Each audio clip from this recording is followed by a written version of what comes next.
What's up, everybody? It's Alex from Heavy New York, and on the phone we return with Bill Hudson of NorthTale. Good to talk to you again, man.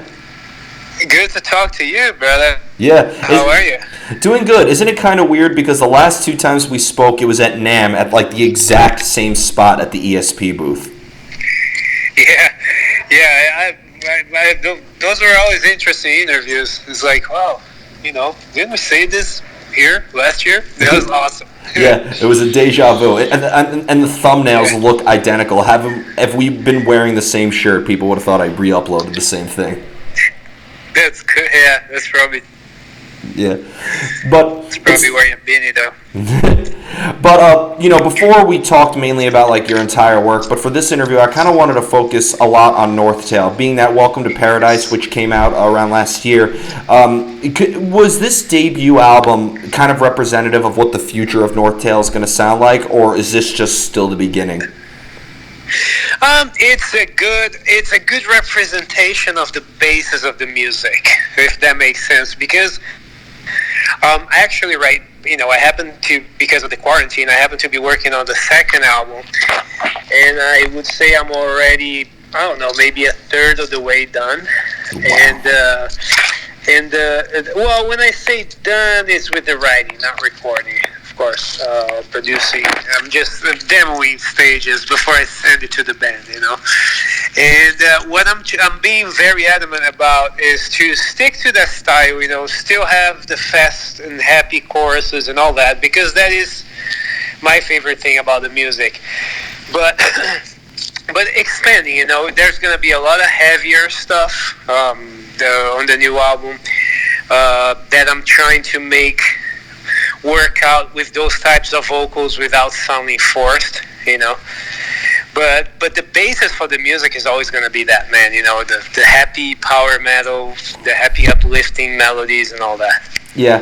Well, being that you've played with so many different artists, but I know that, some members have, a lot of other members have collaborated. I believe one of the members was in, like, Twilight Force, and I know that one member played with Equipoise. So, like, are you guys trying to maybe, like, kind of, I don't want to say abandon, but, like, it's fair to say that, like, maybe your other projects that you were involved with aren't necessarily influencing the sound of NorthTale, right?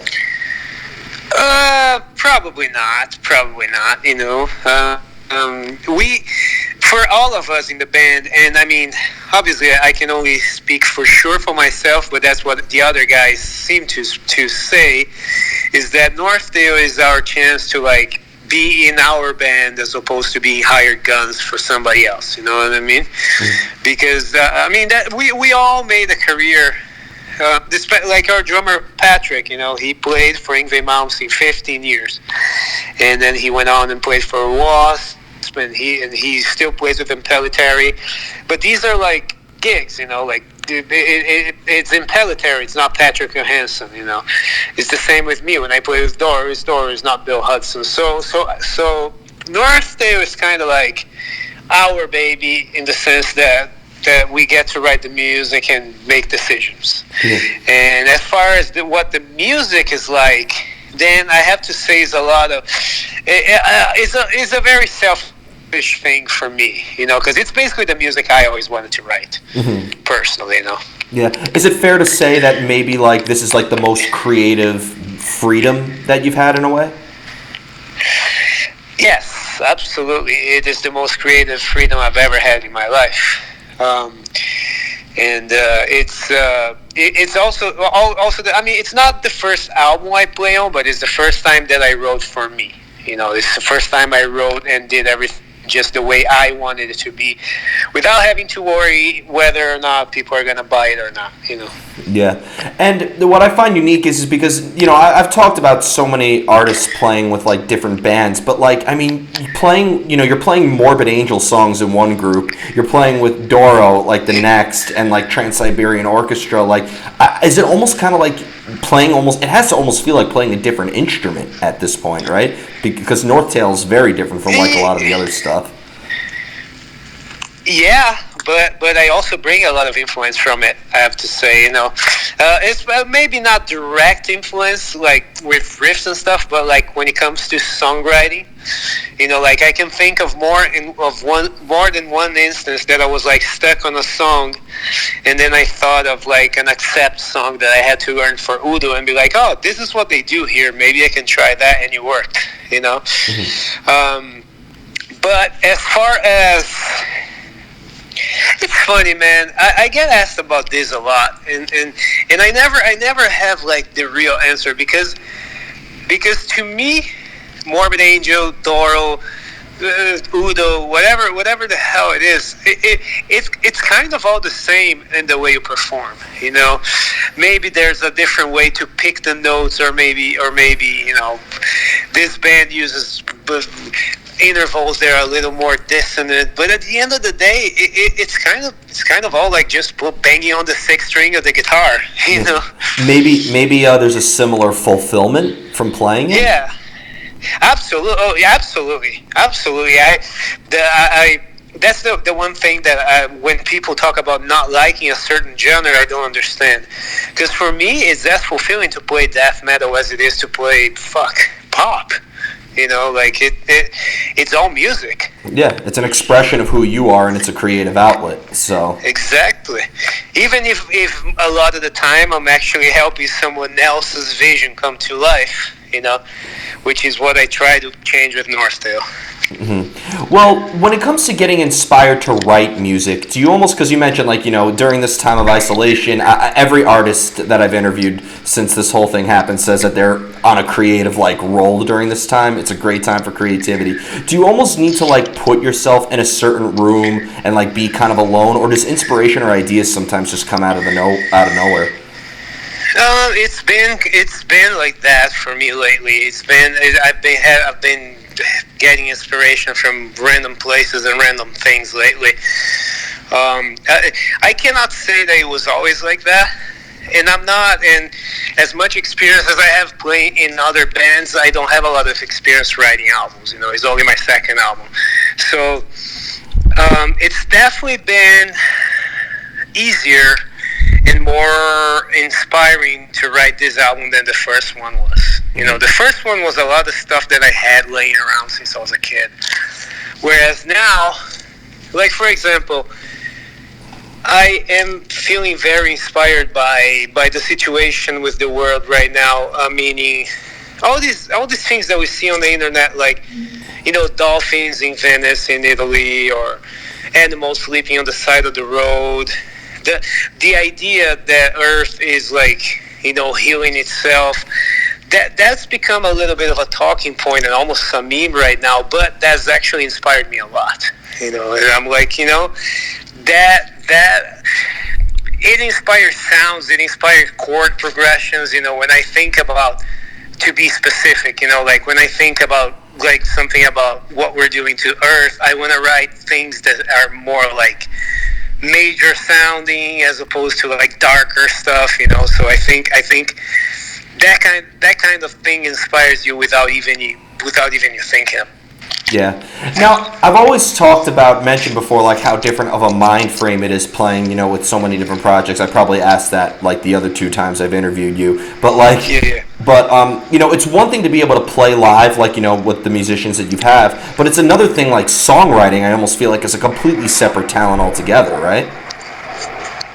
It is. And it's a talent that, for me, at least, is new.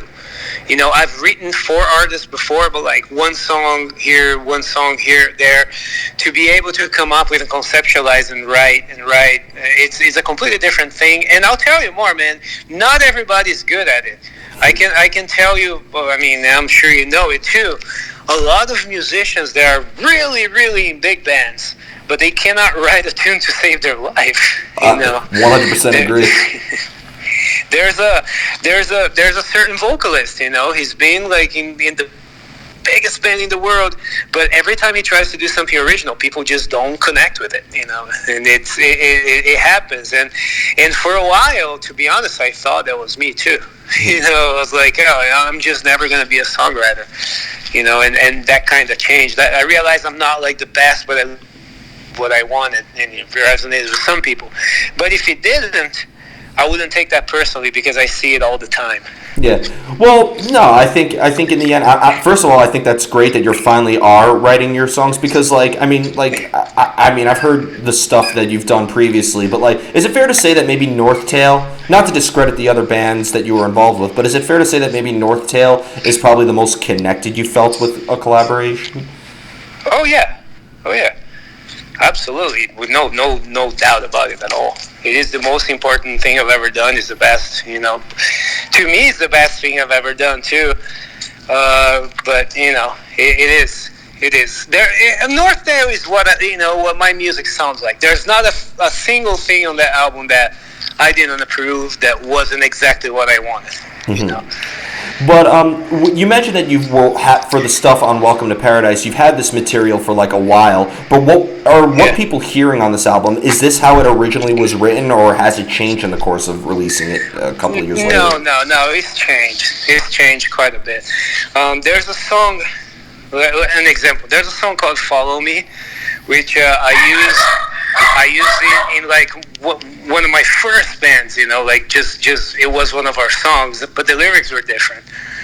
And but we actually played that song both at Prague Power USA here in the States and in Loud Park Festival in Japan, like in that old form. And then there's another song.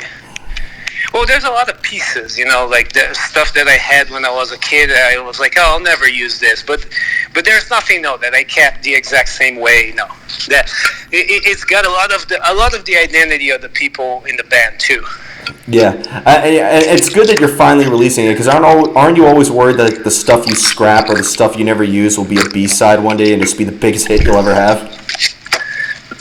Yeah, I do, and I have a tendency sometimes to sit on my computer and go through old things I wrote and be like, man, this was good. Why did I stop working on this?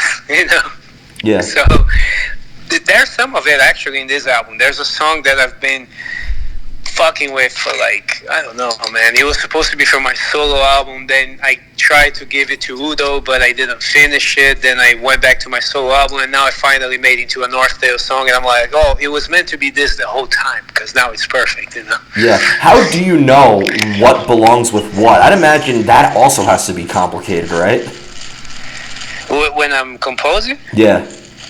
That's my biggest trouble because I went to music college and and for a long time I was a very stuck up musician that wanted everything to be right in theory. I wouldn't play what I would consider wrong notes and all that. And after all these years, I realized that that's exactly what makes something special. Like whenever you're watching a movie. And you listen to something that grabs your attention from the soundtrack, you can almost guarantee that was a note that's out of key, that was a parallel modal or something. It always something that shouldn't be there. So as a writer I have to be frank and say the first album was like that. A lot of the time, I relied on. I used to rely on like music knowledge. This chord will go with this, so I'm going to use this, and it normally works. You know what I mean? Like music. I always say that theory is basically just naming things. So normally, if you know how things work, if you know what a secondary dominant is, if you know what a dominant is, if you know what a major key or a minor key or scales are, you can make everything work. But it's not always special. So that's something I've been working on. Is hearing another thing and be like, okay, these things are totally disconnected, but I can somehow make it work. And a lot of that has been happening on the album, and some magic has happened. Yeah. Like if things that theoretically shouldn't work, but then I'm like, no, this is exactly what I'm trying to do. Yeah. Well, kind of going back to the music theory element, and I've always wondered this, and being that you have a background in classical music, maybe you can answer it. When you look at everything that has evolved and see how much his music has evolved, like, when Mozart and, Beethoven and all these guys were writing their music, they couldn't have foreseen, power metal. They couldn't have seen, technical death metal. They weren't thinking about that. Do you think like music in different genres evolved because people were going against what theory is? In a way, yes. I mean, it sure was the case with modern, so to speak, modern classical music. Like modern composers, the Stravinskys, the Schoenbergs, the John Cages of the world. These people were purposely trying to break the rules, and I mean, that's why it's divided. Some people love that kind of music, some people hate that kind of music. Now, Mozart specifically, I think Mozart was breaking the rules in his own way. You know what I mean? Like it's kind of like Beethoven. Beethoven had a lot of sevenths when nobody was using sevenths. But for us, I mean, that was that time. At that time, you had a seventh on your chord. That's crazy. For us, that's just normal. But in a way, I do think they were like I saw a meme the other day that said, "Oh, Beethoven," or actually it was Bach. Bach was just heavy metal music without distortion or without electricity, and it's true because I think they were trying to express the same emotion. Definitely. You know what I mean? I'm sure it's the same thing, but it's what we have at this time.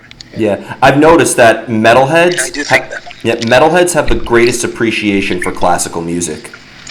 Yeah, well, yeah, but that I think is because a lot of the bands are inspired by it. Yeah. You know what I mean? I can tell you that's how I got into it. I got into classical music not because I grew up wanting to listen to classical music. I grew up because I listened to Angra and Stradivarius, and then I'm like, okay, I want to know how that's done. I went to college I went to in Brazil is where the now deceased singer for Angra, André Matos, went to, and I went to because he went to that. That was my thinking at the time. So, so there's, because I do see a lot of guys that say, "Oh, I'm influenced by classical music," and at the end of the day, well, you're influenced by Yngwie Malmsteen. It's different. Yeah, I know. Like how many people are? I have a feeling a lot of people are saying that just so they can look classy, right? Yes, it's the same with jazz too. It's the same with jazz. Now it's cool to say you want to learn jazz. All my friends are like jazz players, like real jazz players and teachers. Dude, they all say the same thing, that they get this influx of metal guys trying to say that they want to learn jazz, but they don't really want to learn jazz. They don't want to learn the theory. They don't want to sound jazz. They want to put jazz in their metal playing. Yeah. So they can say, that, oh, I'm influenced by jazz. And with classical, I think a lot of that happens too. Like, oh, I'm influenced by classical. No, you're influenced by Malmsteen. Yeah. Yeah. It's fun. The best jazz artist who's influenced by metal, we could all agree, is Richard Cheese, who did a 1940s swing rendition of People Equal Shit by Slipknot, which I think is amazing. Dude, it is. Actually, he has quite a few. He has quite a few things, songs like that, man. He's a badass. That guy's a genius. Yeah, man. One thing is, if you're a metalhead, you will immediately connect with classic. Not all classical, but like Bach is a good example, because the chords, the harmonies, the way the melodies work are the same, and it's because we listen to people that were influenced by that. Yeah. So, but man, classical music and stuff have kind of become commonplace lately in metal. So that's why on the first album of NorthTale, I didn't really do a whole lot of that. We didn't really go that direction a whole lot because we wanted to stand out. For this album, there will be a lot more, but still, we won't be the basis of it. Okay. We will never be a band that will need backing tracks to play live. You know what I mean?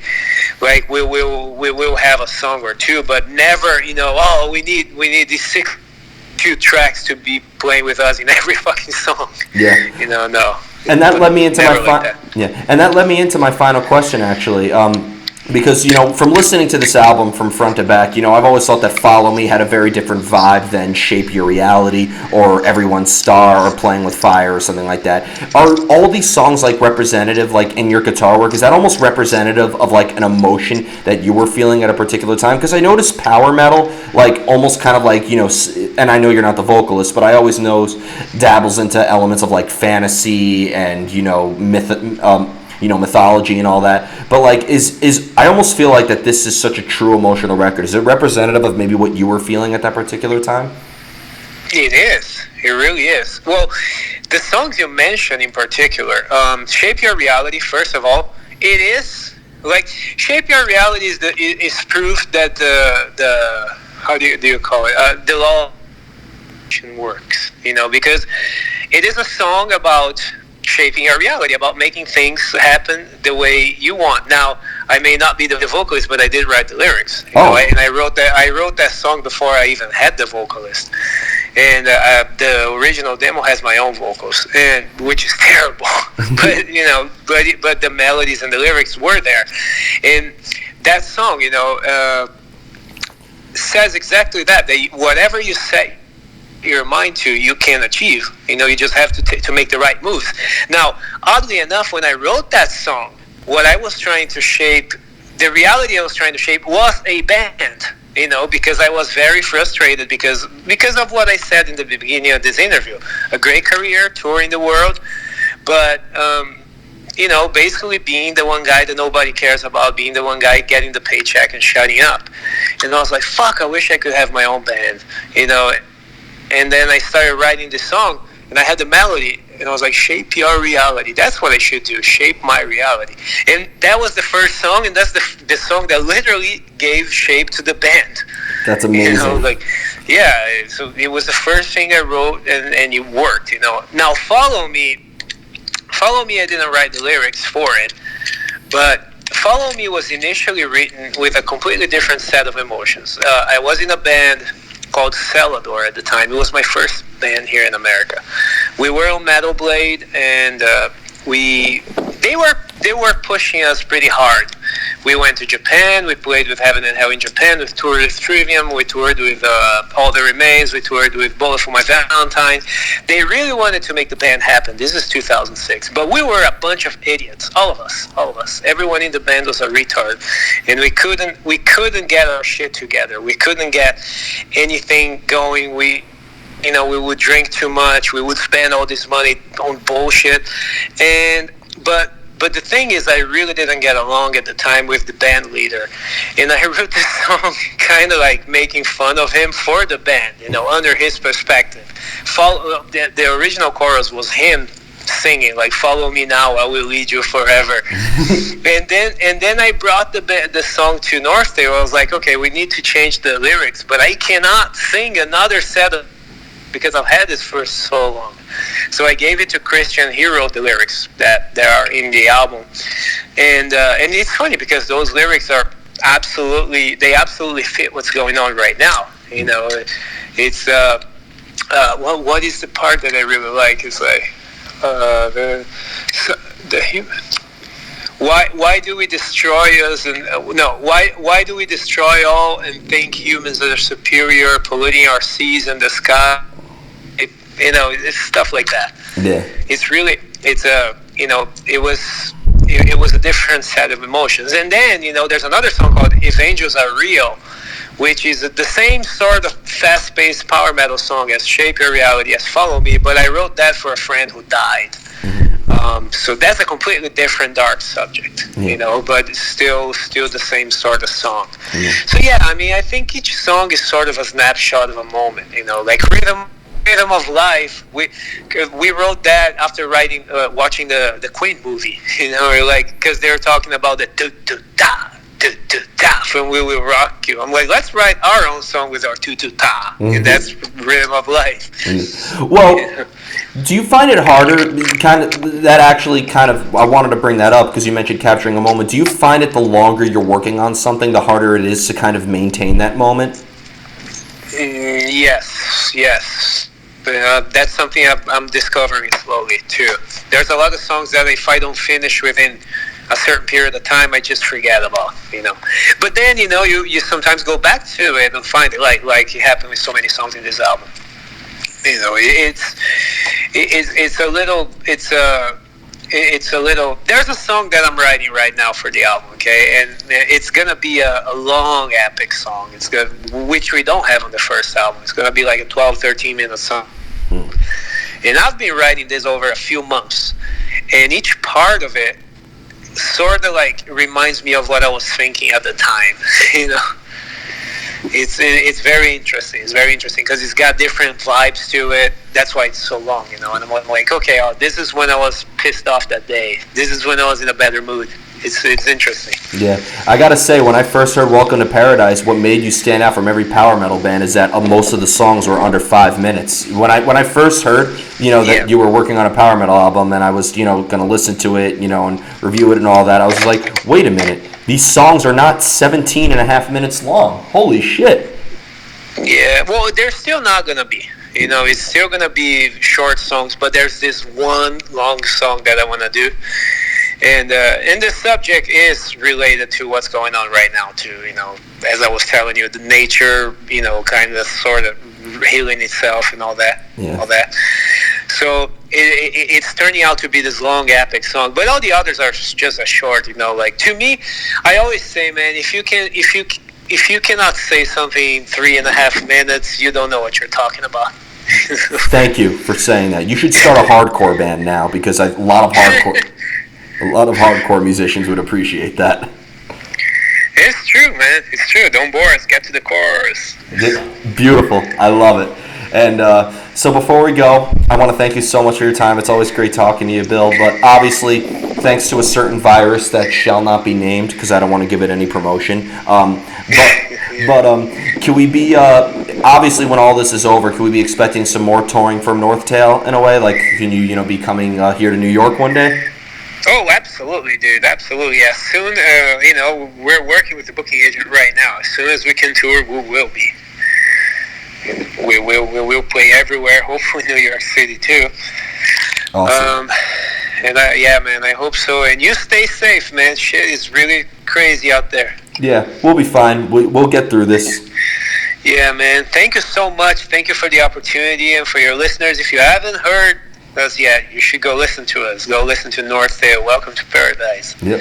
Well, you just took my job in me saying the outro. But Bill, thank you so much. Always great to talk to you. Everybody, we are here with Bill Hudson of NorthTale. Welcome to Paradise. Buy it now while supplies last forever. New stuff coming soon, and we'll see you next time on Heavy New York.